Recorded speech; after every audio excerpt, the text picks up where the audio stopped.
What's up, math scholars and math haters? This is Mr. W. Today we are going to tackle question 1 of the 5th grade math questions that North Carolina released this past school year. The question tells us that a supermarket has 238 large boxes of cereal, and each large box holds 32 small bags, and it's asking how many small bags of cereal are in the supermarket.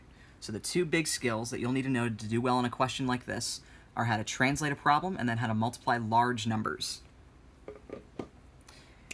So I'm going to start by looking at this word each. The word each, like the word per or the word every, tells me that I need to multiply. And specifically, I'm going to need to multiply my large boxes by the number of small bags that each large box can hold. So this is going to end up being 238 times 32. Now, I'm going to do this multiplication problem in two ways. The first way I'm going to do it is the way that I was taught. The second way is a way that you might have more likely seen. I find that it works really well to have multiple methods in your back pocket so you can check your answer even if you don't have a calculator.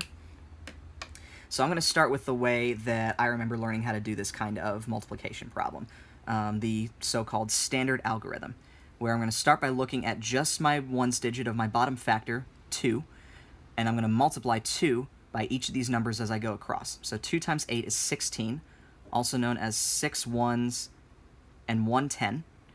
I come to 2 times 3. 2 times 3 is 6, and I add 1 to that, which gets me 7. And now 2 times 2 is 4. So I've essentially just multiplied 238 by 2 to get 476. Now I'm done with this 2. I move over to this 3, and since my 3 is in the tens place, it's like I'm multiplying by 30. And a nice little shortcut that you've probably seen people use if they do multiplication like this is to write a 0 here. Just reminds us that we're multiplying by 3 tens instead of just by 3. So I'm going to take 3 times 8 to start with. That is 24, also known as 4 ones and 2 tens. 3 times 3 is 9, plus 2 is 11. And I'm going to translate 11 into 1 1 and 1 10. 3 times 2 is 6. 6 plus 1 is 7. So now I have 476 times 7,140. I'm going to go ahead and add all this together. 6 ones plus 0 ones gets me 6 ones.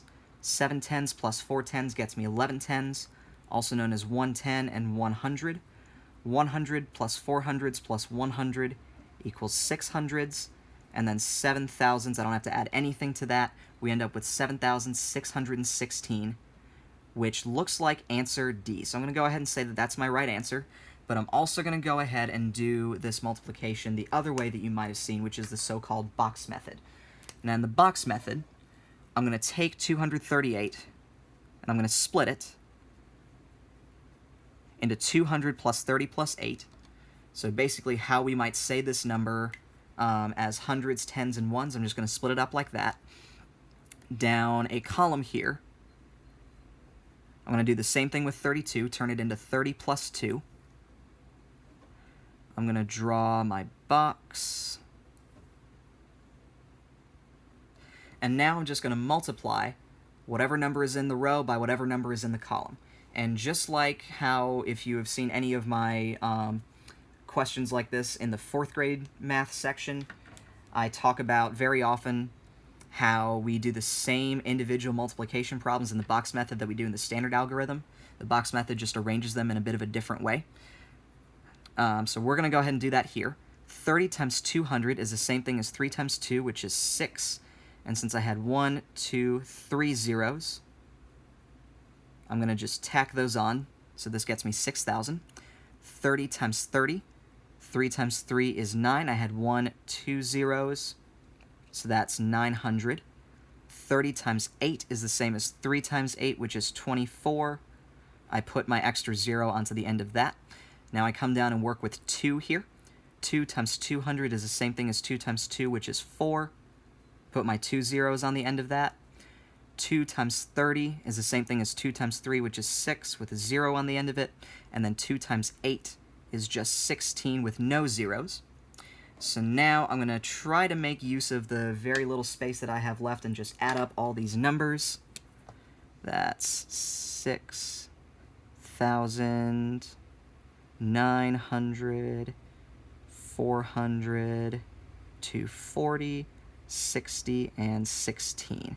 Now the disadvantage of this method is that there's more adding. The advantage is that it lets you see each of your individual multiplication questions. So now I'm just going to go ahead and add. Ones place, I only see a 6. That means I'm left with 6 ones. Tens place, I see 4, 6, and 1. That gets me 11 tens, also known as 110 and 100. For the hundreds column, I have 1 plus 9 plus 4 plus 2. That's 16 hundreds, also known as 600s and 1,000.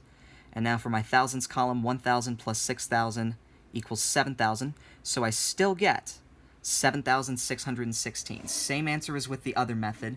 We did the same individual multiplication problems to get there, but there are advantages and disadvantages to each method, so I highly recommend that you get some practice in with both of them.